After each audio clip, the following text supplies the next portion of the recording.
Wow. Wow. That's all I gotta say. First off, Happy New Year, everybody, because this is my first movie review of 2020. But before I get started tonight, let me please take off my jacket because this one right here was it was something special. Man. Oh boy. Alright, everybody, so welcome to the channel. If this is your first time ever checking out one of my reviews. I just got back from the screening from Just Mercy, which is starring Michael B. Jordan from Black Panther, Creed, both 1 and 2 obviously, and Fruitvale Station, Jamie Foxx, who you've known from Ray, Baby Driver, and Django, and Brie Larson, is Captain Marvel, The Glass Castle, and Room. So just off that alone, like this must be, something special. But not only just that, this movie comes out this weekend, but it has had limited release in both LA and New York, the two big media capitals of the US. But what's the psychology behind that? Well, it's Oscar season, and if you want to be in contention for rewards, then you must have some type of movie that people can review. Thus, doing the limited release to be eligible was absolutely strategical and well noted and worthy, because this movie was absolutely that. Just Mercy was just a phenomenal movie. Truly, just there's so much I can say about this movie, which is based on a true story. It's just really so much. This movie and like, it's so many emotions that I'm gonna go over when I say this review. And when I do my reviews, I try to cut it one shot. I don't try to edit it all up in different takes. I just try to keep it straight up so that it's just genuine, pure. But like, this movie just had so many emotions that I must make sure that I relay to you guys so that you're fully aware of like the emotional roller coaster that this movie takes. Granted, this movie's not an action movie, but goddamn if it didn't feel like one, the way how you're just all over the place. But this movie takes us to a young lawyer in Bryan Stevenson, who's played by Michael B. Jordan, who at one point, while at Harvard Law, he was just interning. He had to go to the court system and do a court visit in Alabama just to report some information to inmates. Not a lawyer, but just to give them an update. And he ended up seeing an inmate that was him, just on the other side of the bridge. Same age, African American, grew up in the church, but happens to be on death row. While Michael B. Jordan's character is going through Harvard School, and they really spent about a good 3 hours of just really encompassing each other's life, and it was just a really powerful scene. With that being said, upon the graduation of Harvard, where he lived in Delaware, he had plenty of job opportunities thrown at him, as he should, coming from such a prestigious school. But instead, because of what that moment did for him while he was interning, it made him want to go through another path. A path of basically going back to Alabama and really defend those who were wrongfully condemned by the system.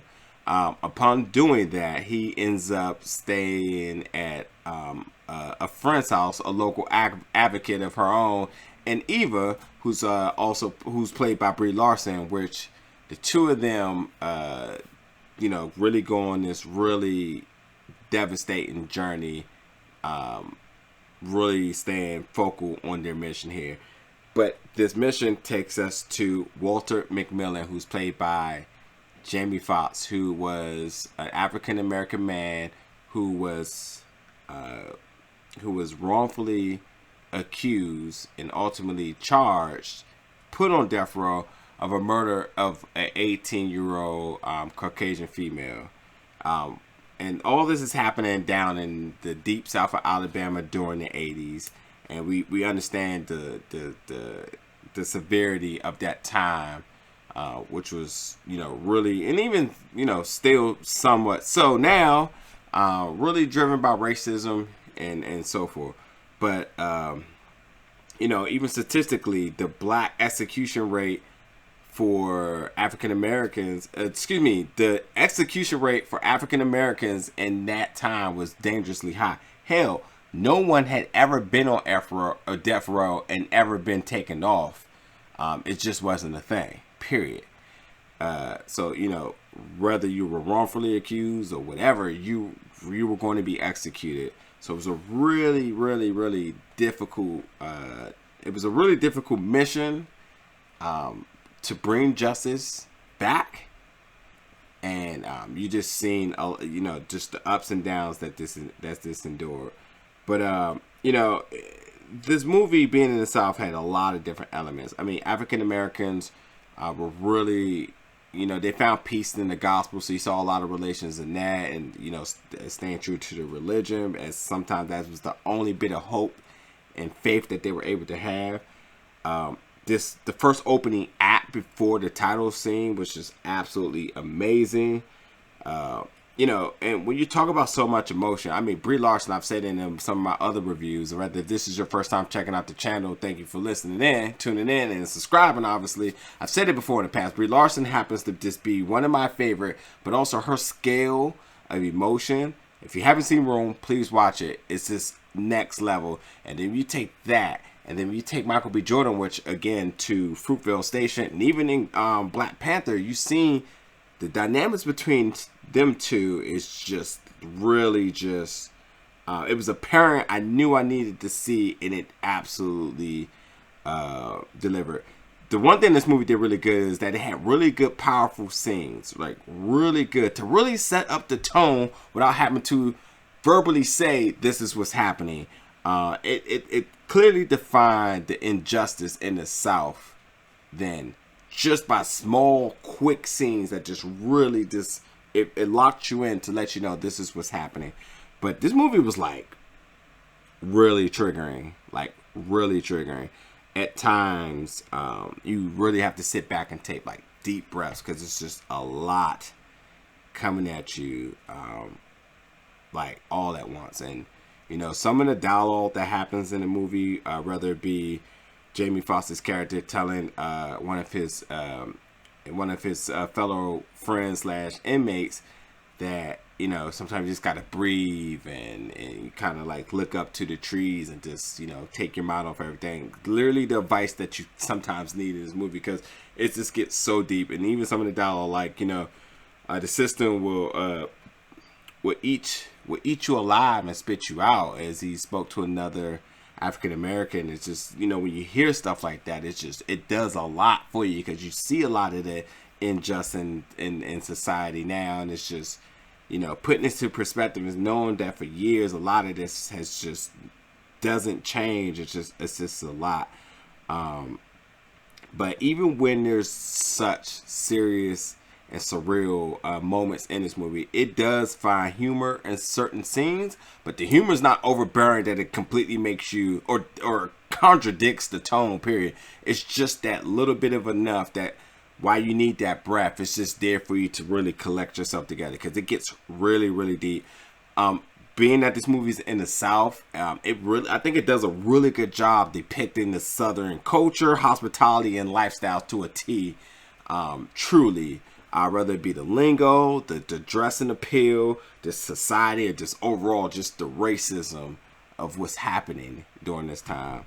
But again, I can't stress enough, it's just such powerful scenes. It's truly, you wouldn't be human if you didn't feel anything for this movie, because it just really, really, and I'll say it in a second, just really hits you at all the places. And then, with such a really good, stellar cast, a lot of the other African-American women that was in this movie were really enjoyable and had really good humor and wit that, for all these really good actors up top, they do their good job well is to really be impressionable for this movie, for sure. But I just gotta say, like, Brie and Michael B. Jordan, they complement each other so good. But this movie just has such very intense scenes. I mean, the crowd was completely devastated in certain scenes. There was just tears everywhere. There was not a dry eye in here, and it absolutely was well deserving of the standing ovation that it got at the completion of this movie. It's just it was just that claps, people cheering everywhere, just completely well deserved, because it was just that. Be sure to stay after for the mid credit scenes, as you see some photorealism, photos of the people that they portrayed, a little bit of contents of the conclusion after this story, as well as some video and audio as well from that was like I said, this is based on a true story, so you get a lot of that as well too. But this movie was phenomenal. I can't even tell you that there's literally nothing that I didn't like about this movie. It was just that damn good. I am going to be very surprised if this movie's like screenplay, the cinematography is not nominated, outside of the acting, is not nominated for something, because it was just that good. For me personally, it would be really hard to watch again, because it just did that for me. Like Fruitvale Station, I thought was one of my a really good movie, but just because of just the impact and the ramifications of what it does for me as an African American male, I just don't know if I could do it again. This movie, and it's not to be afraid of the past, and it's not to just be, you know, in the know or woke about what's happening. It's just the simple fact is that this movie's just emotionally driven. And like I said, not a dry eye in it, and it just was that good. Please, people, go watch this, because this is history, and this is really powerful. And if you really appreciate some of these actors from some of their past work, come here looking to see a really good performance. I have to say, Jamie Foxx is absolutely takes the icing on the cake. Michael B. Jordan, I don't think it really elevated his craft. I think he pretty much stays pretty settled to what you can expect from him. Brie Larson absolutely takes a step up as well too, and you know, some of the other people I haven't named as well, especially their how they portrayed the real people that they were acting as, stellar. The casting for who these people were portraying was just amazing, let it be known. But again, Just Mercy, you can check it out this weekend. It's absolutely a great movie. But for me, and for right now, thank you so much for checking out my review. Please subscribe. Stay tuned. 2020 is just getting started. Got a ton of other stuff I already seen coming out on the schedule for this week. Some more reviews is to come. You guys, thank you for tuning in. Catch you next time.